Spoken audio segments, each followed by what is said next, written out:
Chapter 11. The Dueling Club. Harry woke up on Sunday morning to find the dormitory blazing with winter sunlight and his arms reboned but very stiff. He sat up quickly and looked over at Colin's bed, but it had been blocked by view from the high curtains Harry had changed behind yesterday.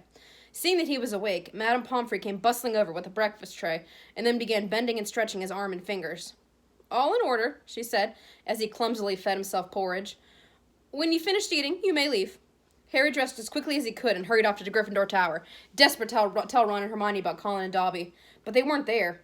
Harry left to look for them, wondering where they could have gotten to, and feeling slightly hurt that they weren't interested in whether he had his bones back or not. As Harry passed the library, Percy Weasley strolled out of it, looking in far better spirits than last time they'd met. "Oh, hello, Harry," he said. "Excellent flying yesterday. Really excellent.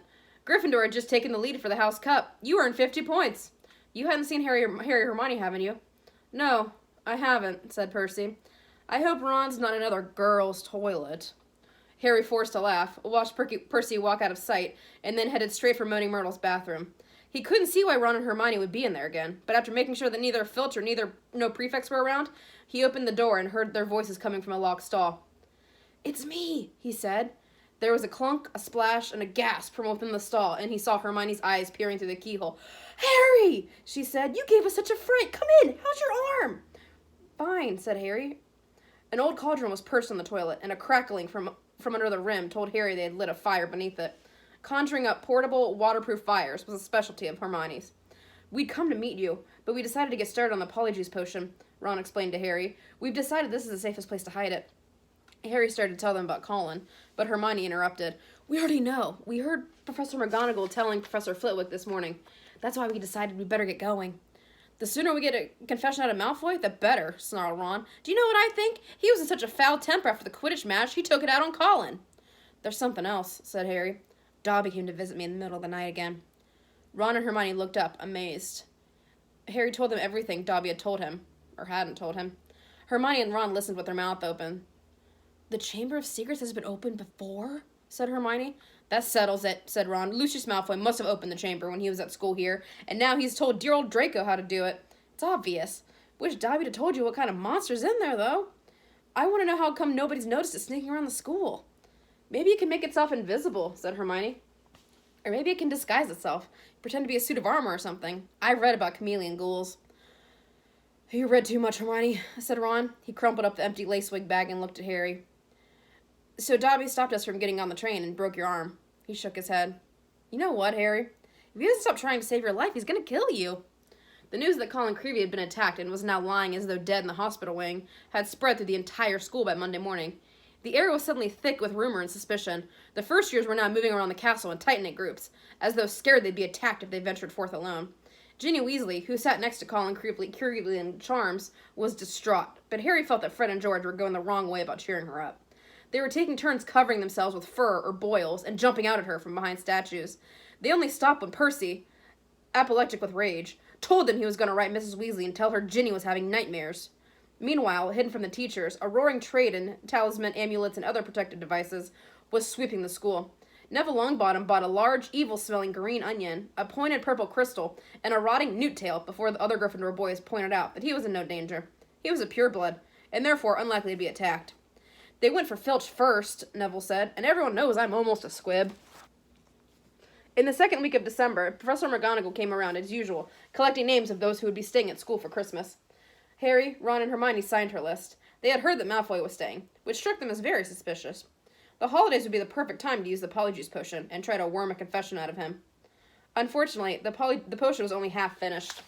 They still needed the bicorn horn and the boomslang skin, and the only place they were going to get them from was Snape's private stores. Harry privately felt he'd rather face Slytherin's legendary monster than let Snape catch him robbing his office. "What we need," said Hermione, "is a diversion. Then one of us can sneak into Snape's office and take what we need." Harry and Ron looked at her nervously. "I think I'd better do the actual stealing," said Hermione.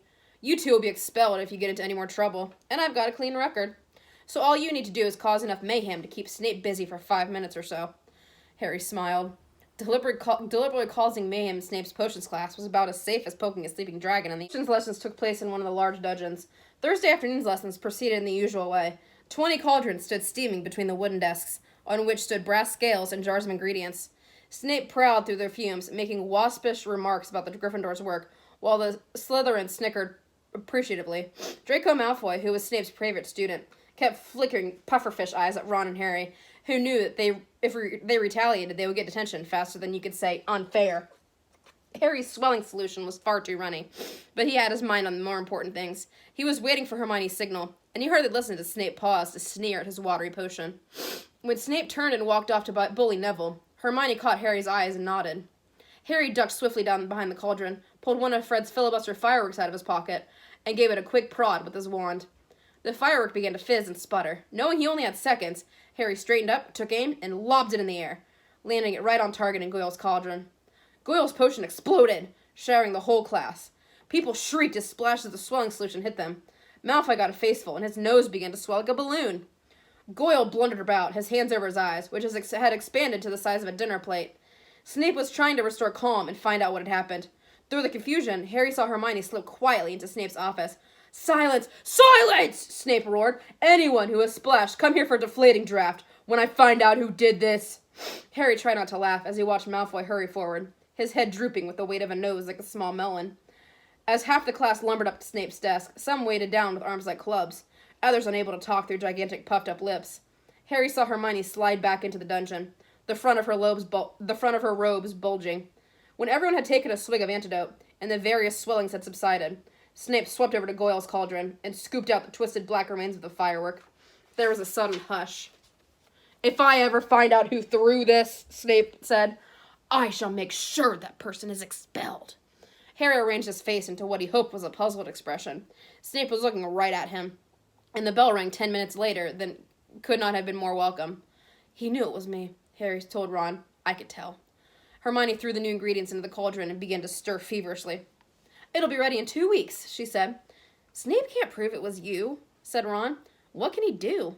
"Knowing Snape, something foul," said Harry. A week later, Harry, Ron, and Hermione were walking across the entrance hall when they saw a small knot of people gathered around the notice board. Reading a piece of parchment that had just been pinned up, Seamus Finnegan and Dean Thomas beckoned them over. "They're starting a dueling club," said Seamus. "First meeting tonight. I wouldn't mind dueling lessons. They might come in handy one of these days." "What do you reckon Slytherin's monster can duel?" said Ron. But he, too, read the sign with interest. "Could be useful," he said. "Shall we go?" Harry and Hermione were all for it, so at 8 o'clock that evening, they hurried back to the Great Hall. The long dining tables had vanished, and a golden stage had appeared along one wall, lit by thousands of candles floating overhead. The ceiling was velvety black once more, and most of the school seemed to be packed beneath it, all carrying their wands and looking excited. "I wonder who will be teaching us," said Hermione. "Someone told me Flitwick was a dueling champion when he was young. Maybe it'll be him." "As long as it's not..." said Harry. Gilderoy Lockhart was walking onto the stage, resplendent in robes of deep plum and accompanied by none other than Snape, wearing his usual black. Lockhart waved an arm for silence and called, "Gather round, gather round. Can everybody see me? Can you all hear me? Excellent." Now Professor Dumbledore had granted me permission to start this little dueling club, to train you all in case you ever need to defend yourselves, as I myself have done on countless occasions. For full details, see my published works. "Let me introduce my assistant, Professor Snape," said Lockhart. "He tells me he knows a tiny little bit about dueling himself, and has sportingly agreed to help me with a short demonstration before we begin. Now, I don't want any of you youngsters to worry. You'll still have your potions master when I'm through with him, never fear." "Wouldn't it be good if they finished each other off?" Ron muttered. Snape's upper lip was curling. Harry wondered why Lockhart was still smiling. If Snape had been looking at him like that, he'd have been running as fast as he could in the opposite direction. Lockhart and Snape turned to face each other and bowed. At least Lockhart did, with much twirling of his hands, whereas Snape jerked his head irritably.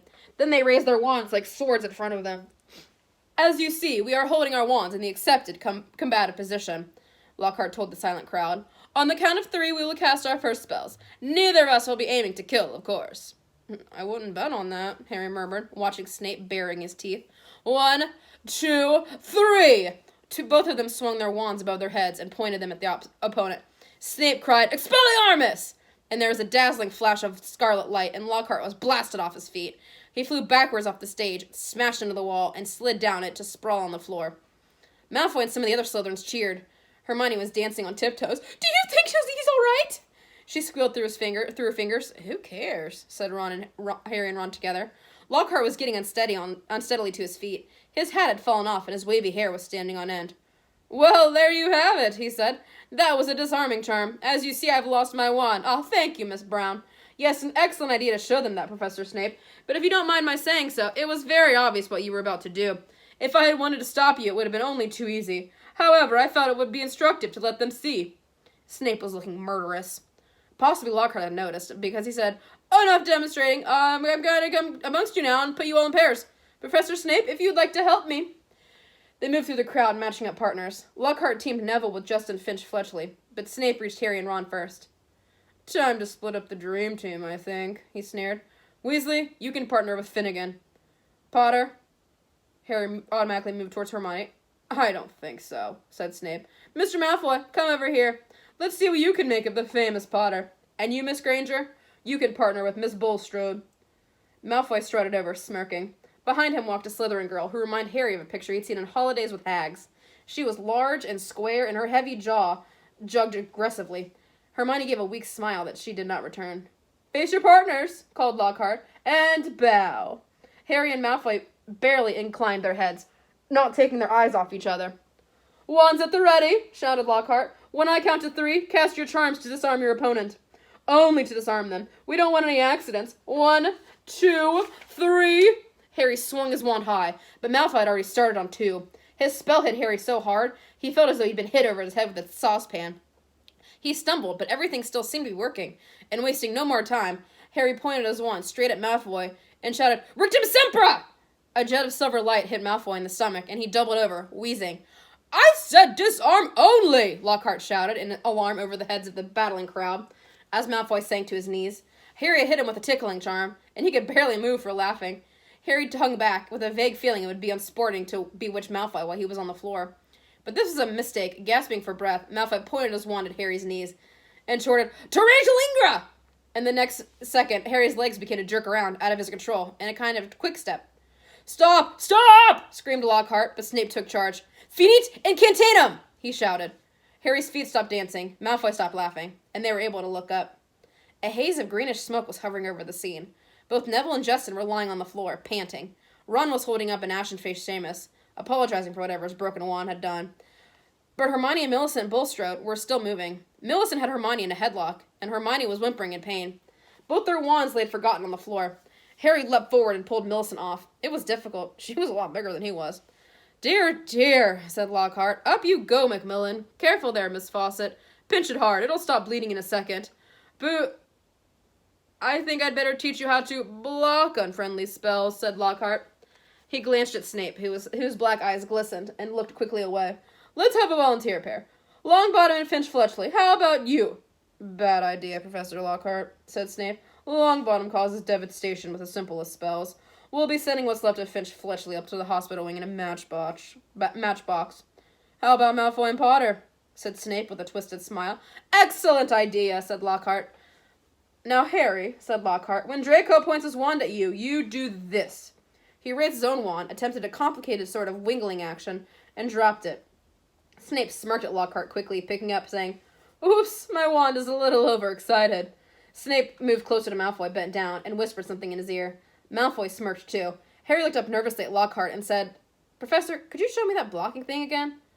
Scared? Muttered Malfoy. You wish, said Harry, out of the corner of his mouth. Lockhart cuffed Harry mercilessly on the shoulder. Just do what I did, Harry, said Lockhart. What, drop my wand? But Lockhart wasn't listening. 3, 2, 1, go, he shouted. Malfoy raised his wand quickly and bellowed, Serpensortia! The end of his wand exploded. Harry watched, aghast, as a long black snake snot shot out of it, fell heavily on the floor beneath them, and raised itself, ready to strike. There were screams as the crowd backed swiftly away, clearing the floor. Don't move, Potter, said Snape, lazily, clearly enjoying the sight of Harry standing motionless.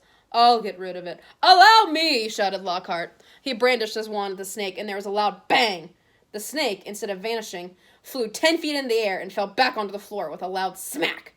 Enraged, hissing furiously, it slithered straight towards Justin Finch-Fletchley and raised itself again, fangs exposed, poised to strike. Harry wasn't sure what made him do it. He wasn't even aware of deciding how to do it. All he knew was that his legs were carrying him forward as though he was on casters, and that he had shouted stupidly at the snake, Leave him alone! And miraculously, inexplicably, the snake slumped to the floor. docile as a thick black garden hose, its eyes now on Harry. Harry felt the fear drain out of him. He knew the snake wouldn't attack anyone now, though how he knew it, he couldn't have explained. He looked up at Justin, grinning, expecting to see Justin looking relieved or puzzled, or even grateful, but certainly not angry and scared. "What do you think you're playing at?" he shouted, and before Harry could say anything, Justin had turned and stormed out of the hall. Snape stepped forward, waving his wand, and the snake vanished in a small puff of smoke. "Come on," said Ron's voice in his ear. "Move on. Come on, Harry." Ron steered him out of the hall. Hermione hurried alongside him. As they went through the doors, the people on either side drew away, as though they were frightened of catching something. Harry didn't have a clue what was going on, and neither Ron nor Hermione explained anything, until they had dragged him all the way up to the empty Gryffindor common room. Then Ron pushed Harry into an armchair and said, "You're a Parselmouth. Why didn't you tell us?" "I'm a what?" said Harry. "A Parselmouth," said Ron. "You can talk to snakes." "I know," said Harry. "I mean, that's the only second time I've ever done it. I accidentally set a boa constrictor on my cousin Dudley at the zoo once. Long story. But it was telling me I had never seen Brazil, and I sort of set it free without meaning to.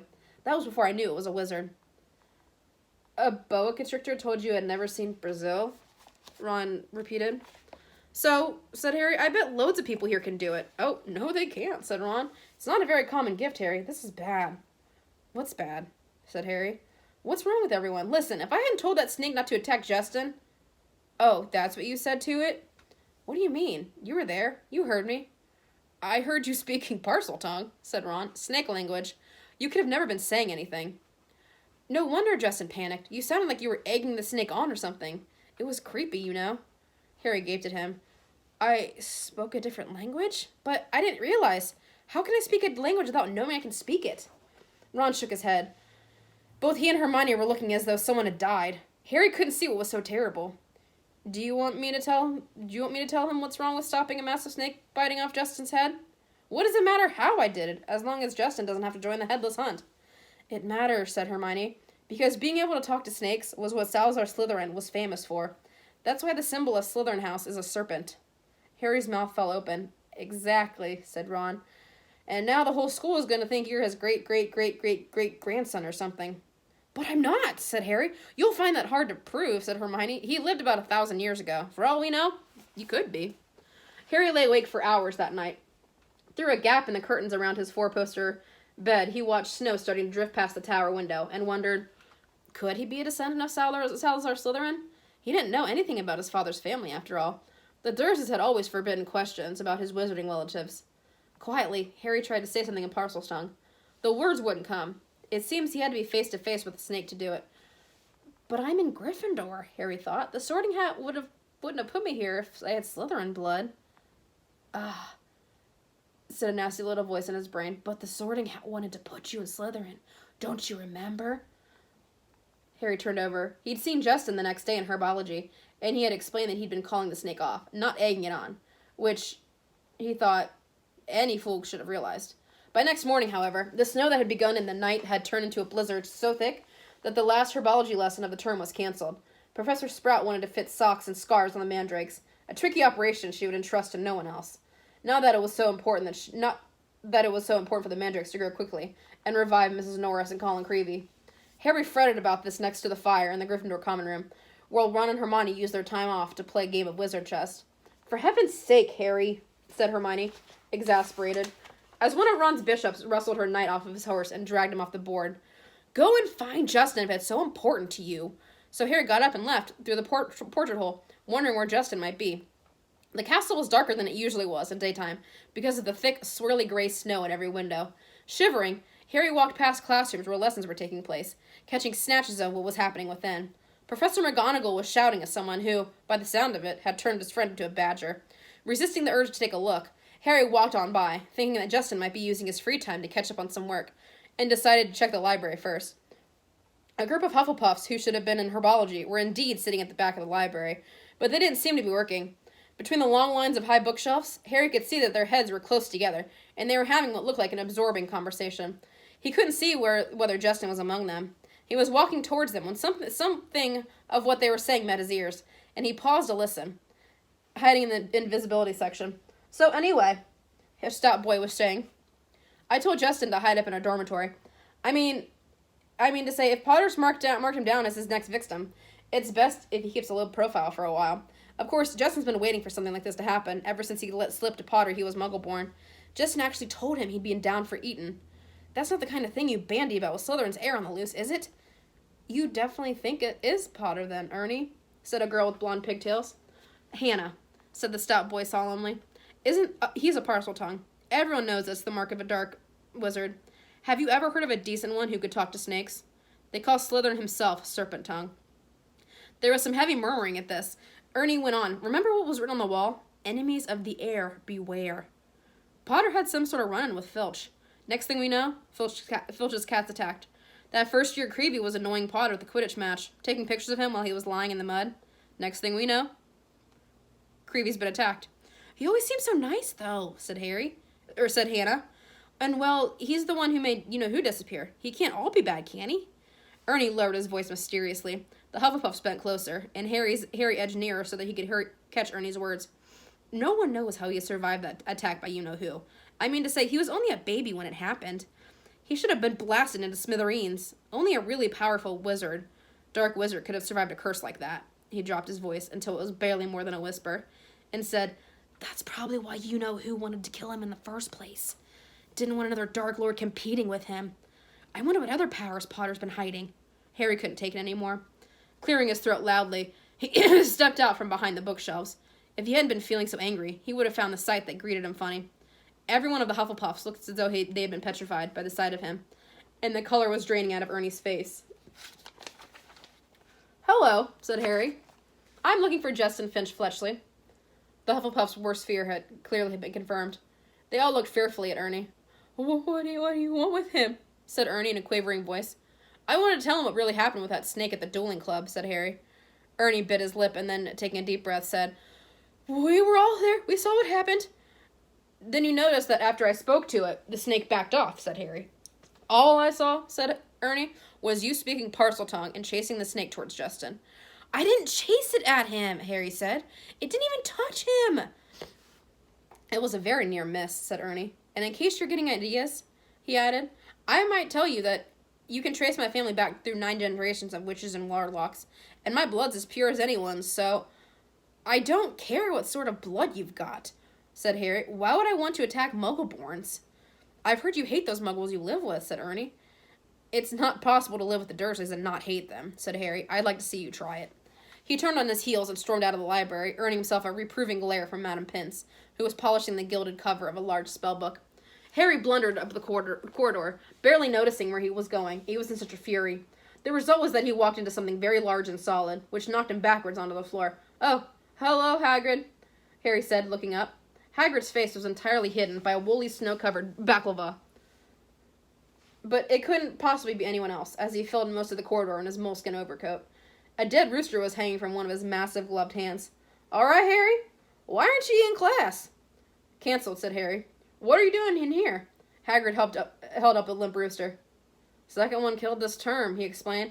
It's either foxes or a blood-sucking bugbear, and I need headmaster's permission to put up a charm around the hen coop. He peered more closely at Harry from under his thick, snow-flecked eyebrows. You sure you're all right? You look all hot and bothered. Harry couldn't bring himself to repeat what Ernie and the rest of the Hufflepuffs had been saying to him. It's nothing, he said. I better get going, Hagrid. It's Transfiguration next, and I've got to pick up my books. He walked off, his mind still full of what Ernie had said about him. Justin's been waiting for something like this to happen. Ever since he let slip to Potter, he was a Muggle-born. Harry stamped up the stairs and turned along another corridor, which was particularly dark, with a strong icy draft that was blowing through a loose window pane. He was halfway down the passage when he tripped headlong over something lying on the floor. He turned to squint at what he'd fallen over, and felt as though his stomach had dissolved. Justin Finch Fletchley was lying on the floor, rigid and cold. A look of shock frozen on his face, his eyes staring blankly at the ceiling. And that wasn't all. Next to him was another figure, the strangest sight Harry had ever seen. It was nearly headless Nick, no longer pearly white and transparent, but black and smoky, floating immobile and horizontal, 6 inches off the floor. His head was half off, and his face wore an expression of shock identical to Justin's. Harry got to his feet, his breathing fast and shallow, his heart dropping a kind of drum roll against his ribs. He looked wildly up and down the disordered corridor, and saw a line of spiders scuttling as fast as they could away from the bodies. The only sounds were the muffled voices of teachers from the classes on either side. He could run, but no one would ever know he had been there. But he couldn't just leave them lying there. He had to get help. Would anyone believe he hadn't had anything to do with this? As he stood there panicking, a door right next to him opened with a bang. Peeves the poltergeist came shooting out. "Why, it's Potty wee Potter!" crackled Peeves. "What's Potter up to? Why's Potter looking—" Peeves stopped halfway through a mid-air somersault. Upside down, he spotted Justin and nearly headless Nick. He flipped the right way up, filled his lungs, and before Harry could stop him, screamed, "Attack! Attack! Another attack! No mortal ghost is safe! Run for your lives! Attack!" Crash, crash, crash! Door after door flew open along the corridor, and people flooded out. For several long minutes, there was a scene of such confusion that Justin was in danger of being squashed, and people kept standing in nearly headless Nick. Harry found himself pinned against the wall as the teachers shouted for quiet. Professor McGonagall came running, followed by her own class, one of whom still had black and white striped hair. She used her wand to set off a loud bang, which restored silence and ordered everyone back into their classes. No sooner had the scene cleared somewhat that Ernie the Hufflepuff arrived, panting on the scene. "Caught in the act!" Ernie yelled. "That will do, Macmillan," said Professor McGonagall sharply. Peeves was bobbing overhead, now grinning wickedly, surveying the scene. Peeves always loved chaos. As the teachers bent over Justin and nearly headless Nick, examining them, Peeves broke into song. "Oh, Potter, you rotter, oh, what have you done? You're killing off students, you think it's good fun." "That's enough, Peeves!" barked Professor McGonagall. Justin was carried up to the hospital wing by Professor Flitwick and Professor Sinistra of the astronomy department, but nobody seemed to know what to do for nearly headless Nick. In the end, Professor McGonagall conjured a large fan out of thin air, which she gave to Ernie with instructions to waft nearly headless Nick up the stairs. This Ernie did, fanning Nick along like a silent black hovercraft. This left Harry and Professor McGonagall alone together. "This way, Potter," she said. "Professor," said Harry at once, "I swear I didn't." "This is out of my hands, Potter," said Professor McGonagall curtly. They marched in silence along a corner and stopped before a large, extremely ugly stone gargoyle. "Lemon drop," she said. This was evidently a password, because the gargoyle sprang suddenly to life and hopped aside as the wall behind him split in two. Even full of dread for what was coming, Harry couldn't fail to be amazed. Behind the wall was a spiral staircase that was moving smoothly upward, like an escalator. As he and Professor McGonagall stepped onto it, Harry heard the wall thud close behind them. They rose upwards in circles, higher and higher, until, at last, slightly dizzy. Harry saw a gleaming oak door, ahead with a brass knocker in the shape of a griffin. He knew now where he was taken. This must be where Dumbledore lived.